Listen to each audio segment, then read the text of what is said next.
daha da yaxşı öyrətmək üçün. Ruslar demiş, zakrepleniya, düz dedim, onun üçün edirlər. Demək, bu əlavə də bizə lazım olur, nə? Konkretləşdirmək üçün. Əlavə, sual verirsən ki, birinci olur, ikinci uşaq durub düşünür. Birinci necə ola bilər? Bu söz olsun ki, onun əlavəsi olsun da, düzdür? Nəyin əlavəsidir? Hardan bilim? Birinci sözə baxıram da. Deməli, bütün cümlə üzvlərinin, hətta xitabların da əlavəsi olur. Fikir verdiniz, sizə sual verilə bilər ki, baxın, xitablar deməli cümlə üzvü deyil. Amma morfologiyada nə öyrəndik? Nitq hissələri. Sintaksisdə nə öyrəndik? Cümlə üzvləri. Amma xitab və ara söz cümlə üzvü olmasa da sintaktik vəzifə daşıyır axı. Düzdür? Deməli, əgər ora düşsə ki, cümlə üzvüdür, səhvdir. Sintaktik vəzifə daşımır, o da səhvdir. Cümlə üzvü deyil, amma sintaktik vəzifə daşıyır. Elə ki, sən ailənin bir üzvü deyilsən, amma stolun arxasında oturub sən eləyirsən. Elə ki, ara sözünə xitab oldu. Ara sözünə xitablara üzvlənməyən sözlər deyir. Eyni zamanda başqa şeylər də ola bilər. Söz cümlələr də üzvlənmir. Üzvlənməmək nədir? Yəni, cümlə üzvü olmur. Məsələn, deyirəm ki, bugün gələcəksən, deyir ki, bəli gələcəm. Deyir, burada üzvlənməyən söz anı, bəli. Ədaddaxı, cümlə üzvü götürmür. Amma indi başqa yerdə olsa, deyirəm ki, daha yaxşı qız, burada daha sözü üzvlənməyən olmayacaq. Hansı qız daha yaxşı? Axı, onu çoxaltdı, onunla bir yerdə getdi. Amma burada bəli, müstəqil bir şey kimi qalıb ortada. Ona görə sən onu heç nə götürəmirsən, nəyəsə bitişdirə də bilmirsən, qoşma kimi.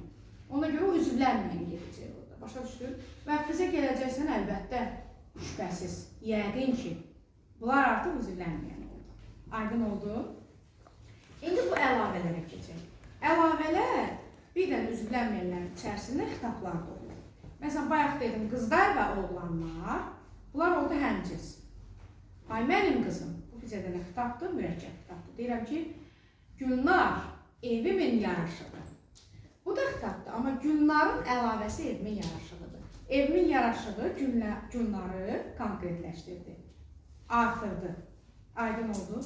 Əlavə, əvvəl verilən sözü aydınlaşdırır, konkretləşdirir, izah edir. Burada bir dənə şey qaydım uşaqlar. Həmciz üzvlərdə belə bir şey var idi. Uzlaşma. Əgər həmciz üzvlərdə üzvlərin içərisində mən var. Mən varsa, mübtədalardan gedir söhbət. Nə bilim, nə olur olsun başqa. Deməli, onların içərisində qız adları, oğlan adları olsun. Axırda xəbər olacaq birinci şəxsin cəmində. Niyə? Mənə görə. Əgər mən yoxdur, sən var. Deməli, mən liderdir. Niyə görə onu birinci şəxs götürmüşük? Liderdir o. Sən ikinci şəxsdir. Yəni, mən olmayanda liderlik onundur. Onlar olmasa, liderlik onların olacaq. Yəni, o vəzifə kimi bir şeydir. Direktor, müavin, müəllim kimi. Mən yoxdur, sən var. İndi məni Quranda belə olur. Mən, Gülnar, Aydan məktəbə gedirik. Birinci şəxsin cəmi. Sən, Gülnar, Aydan məktəbə gedirsiniz. İkinci şəxsin cəmi. Heç biri yoxdur. Onlar ya var ya yoxdur. Amma adlardır da. Gülnar, Aydan, Nigar məktəbə gedirlər. Formasını üçün şəxsin cəmi olacaq. Və o yadına çıxmışdı, onu gördüm. İndi əlavələrdə. Əlavələr cümlə üzvlərindən əsasən tirenin ayrılır. Amma vergül də ola bilər. Sizi çaşdırmasın. Deməli, baxın, birinci mən və biz əvəzliklərindən əlavələr işlənmək. Məsələn, Babayeva Leyla. Bu məktəbin müəllimiyəm. Məktəbin müəllimiyəm. Fikir verin. Burada bir problem yaranır. Mən məktəbin müəllimiyəm. Uzlaşır. Eyni şəxsdədirlər, ikisi də təkdədirlər. Düzdür? Uzlaşma nədir? Uyğunlaşdılar. Amma Babayeva Leyla mən sözünü konkretləşdirdi, aydınlaşdırdı, açıqlığa çıxartdı. Deyirəm, məsələni bir açıqlığa çıxardı. Amma Babayeva Leyla mübtəda olsa da xəbərlə uzlaşmadı. Babayeva Leyla məktəbin müəllimiyəm, uzlaşmadı. Amma cümlə səhv deyil. Belə qurulan cümlələrimiz var. Və sizə sual verilə bilər ki, Ola bilərmi ki, əlavələr xəbərlə uzlaşmasın? Mübtədadan gedir söhbət. Ola bilər. Tez bunu yadınıza salırsınız. Və bunların arasında tire var. Daha çox vergüldə görürəm. Məhz bu mənlə bizim deməli, biz işlənəndən. Biz Azərbaycan gəncləri vətənin keşiyində durmuşuq. Biz durmuşuq olur, amma Azərbaycan gəncləri durmuşuq olmur. Uzlaşma pozur. Amma yenə deyirəm, cümlə səhv deyil. Təhlil olunanda da ayrı-ayrı mübtədalar kimi təhlil olunur. Və hər bir cümlə. Hətta mən görmüşəm ki, mürəkkəb cümləni belə təhlilə verirlər bəzən. Əslində verməməlidirlər. Sonra, digər cümlə üzvlərinə keçək.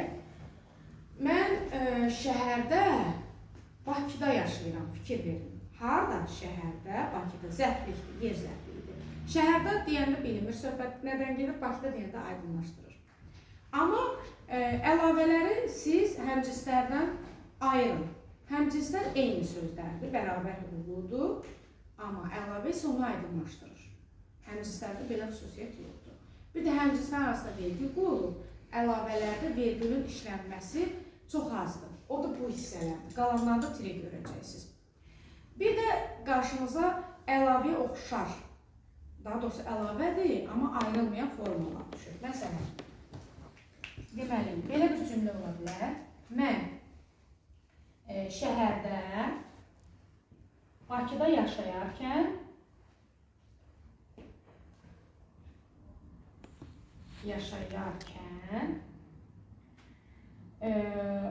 xoşbəxt idim. Xoşbəxt idim. Baxın, təhlil edək, çaşdırmamaq üçün.